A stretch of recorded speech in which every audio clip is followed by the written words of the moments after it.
Into the future. Time goes on slipping, slipping, slipping into the future.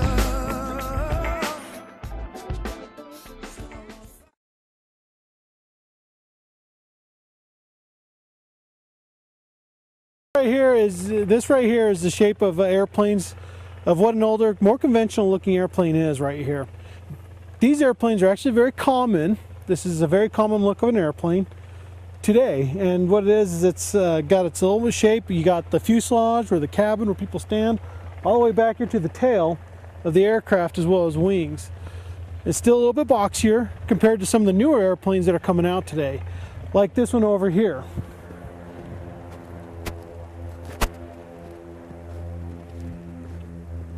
This airplane right here is the face of modern aviation. This is what everything is going to.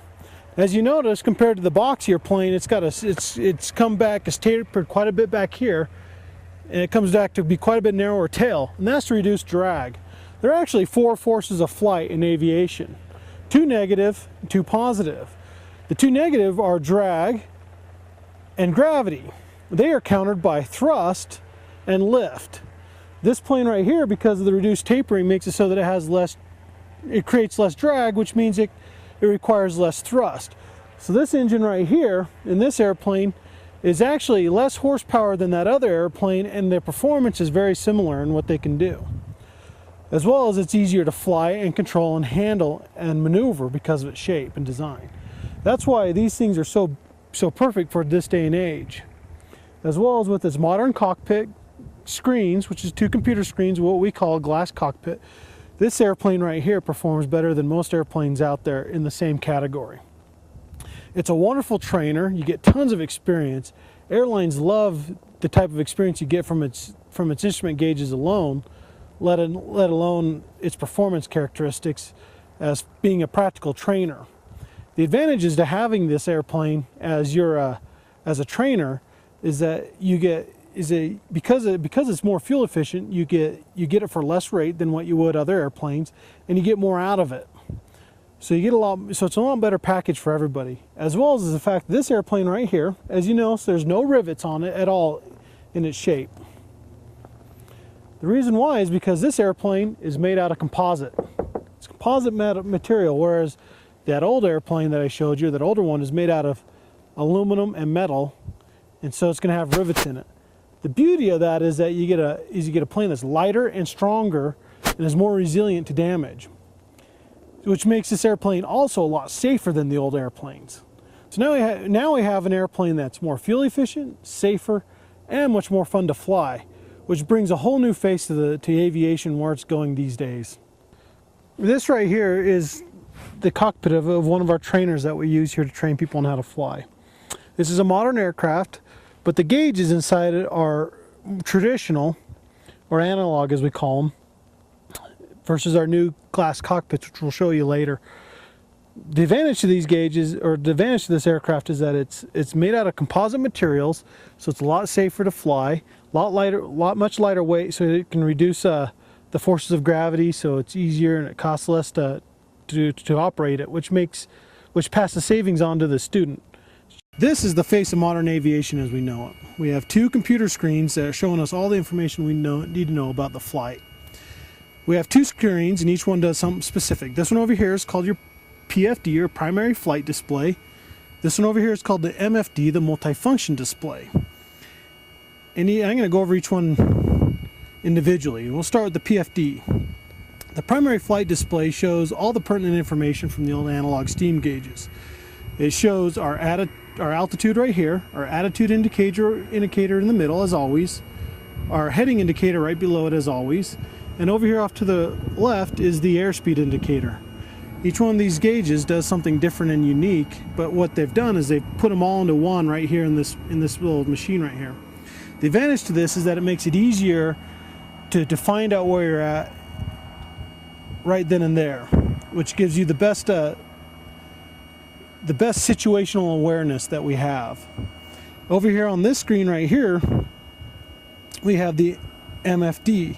This is a multi-function display. This does quite a bit of stuff. It can pull up this screen over here. By pushing this button, we can have both of them on each one.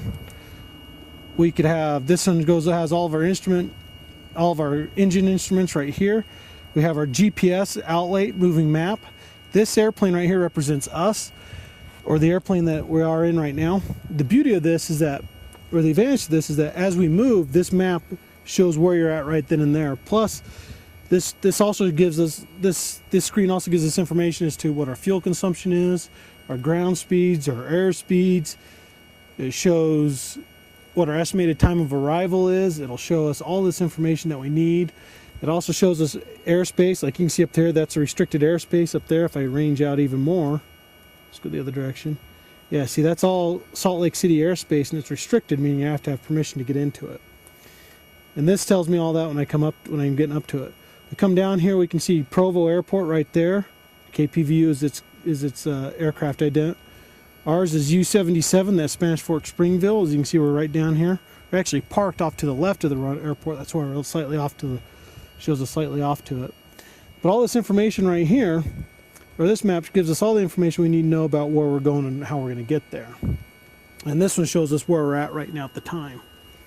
Yeah, this example right here, we have an example of somebody going up for the very first time.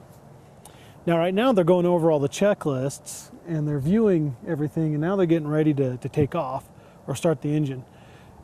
It's pretty extensive what your flight training is, and at first it may feel overwhelming.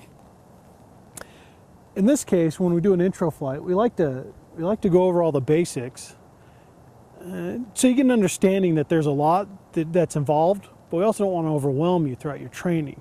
We put things in a manner in which they start out in phase 1 and phase 2 and phase 3 and so forth, and the purpose of that is so that you start out with the basics, you build on that, you gain more knowledge, you build on that until you're ready to be a competent pilot and fly on your own.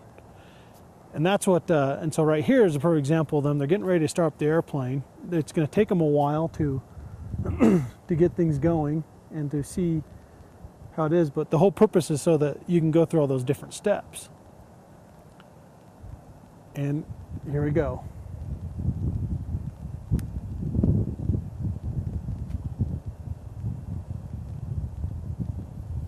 There's the primer. It's a primer pump making that weird whine.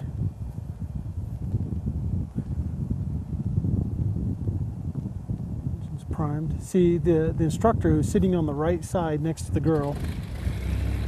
Boy, oh, there it went.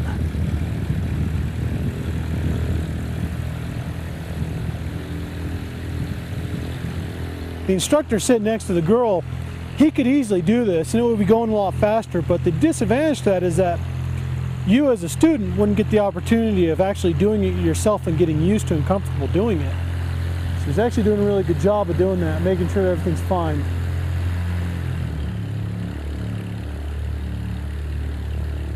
An intro flight, while they're sitting there on the ground waiting, an intro flight usually consists of just a basic traffic pattern maneuver, maybe going out over Utah Lake a little bit, going around. The student will have some feel of the controls. They'll be able to turn left, right, guide the airplane up and down, get a feel for flight. All the complex maneuvering, flight maneuvers, for example, like landing or taking off, may be done by the instructor. It's usually the instructor's discretion. But usually, more often than not, that is the first case. The whole intent of the intro flight is to see if you, as an individual, this is something you'd really want to pursue, or even perhaps make a career out of it. The student that's in that plane right there, she wants to become a bush pilot up in Alaska. That's where she's from, and she'd like to go back and be a bush pilot. So we train all types of pilots here. Recreational, if you want to just get your private pilot's license and take a plane out for a weekend. Businessmen who like to use the advantage of the plane to make their meetings short, or to make their business trips shorter, and increase their time that they have, time availability, to professional pilots, corporate executive pilots. There's all different kinds of different areas in aviation that you can go, and we train those types of people here. So right now they're probably doing the radio checks. They're checking their mics. You can see they both have their headsets on. Make sure everybody can hear them. It's all about being safe. That's the #1 thing that we teach is safety. Safety, fun, then learning. That's how we go. So we want you to be safe, then we want you to have fun. So it's something you want to keep on doing, and then you get to learn. Unlike school where you're stuck learning first, right?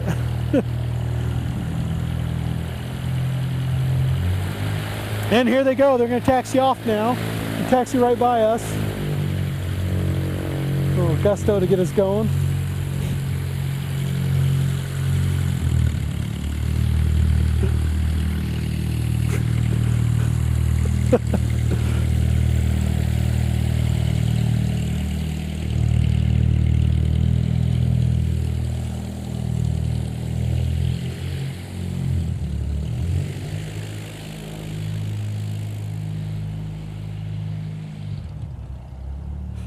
Now what they're going to do is they're going to taxi over to the end of the runway, and then they're going to take off from the end of the runway so you can maximize the full amount of the runway.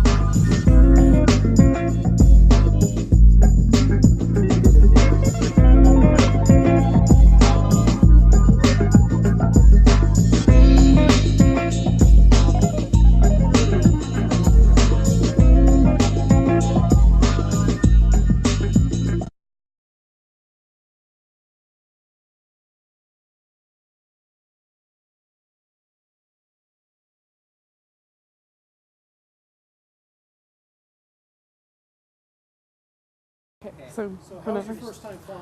well, I just got done flying for the first time, and it was really, really exciting.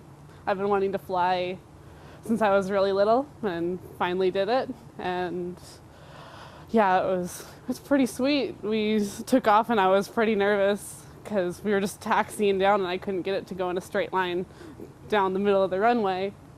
But eventually, got it all figured out, and this guy, he helped me out a lot, and we just had to pull back on it, and it just took right off, and it was really fun. And then we were flying around. It was kind of bumpy, but that's okay because it was still fun. I want to someday be like a bush pilot and fly little planes around. Yeah. Are you from Alaska? Oh yeah, I'm from Alaska. I grew up there and grew up flying over the mountains and stuff, so that's what I want to do. Private pilot license requires is you're required to have a medical. You're required to actually hold and maintain a medical throughout your flying experience if you ever want to fly with any of these licenses. It requires you to solo on your own and be the sole manipulator of the aircraft. It requires you to have a certain amount of cross-country time underneath you, as well as night flying. So you get a lot of experience just to get your private pilot's license, which makes you a competent pilot. The second, okay, yeah, all right. Now, how these airplanes today help you facilitate this in getting your licenses and your ratings is that because they're made of the composite frame that we discussed, it means that they're lighter and they're stronger, so they're safer and they're more efficient to fly, which makes it so that it's cheaper and easier for you to get your pilot's license with the new airplanes. As well as they're also a lot easier to control. These airplanes are a lot more forgiving and docile, so you're not fighting an airplane. They're a lot more enjoyable that way to fly. And because they have the latest and greatest technology with them, you learn a lot more and you become a much better pilot because you have the ability to expand your horizon and knowledge. It's limitless with us at Diamond Flight Center Spanish Fork, because we're always getting new aircraft and we're always getting the latest and greatest so that we can give our students the best.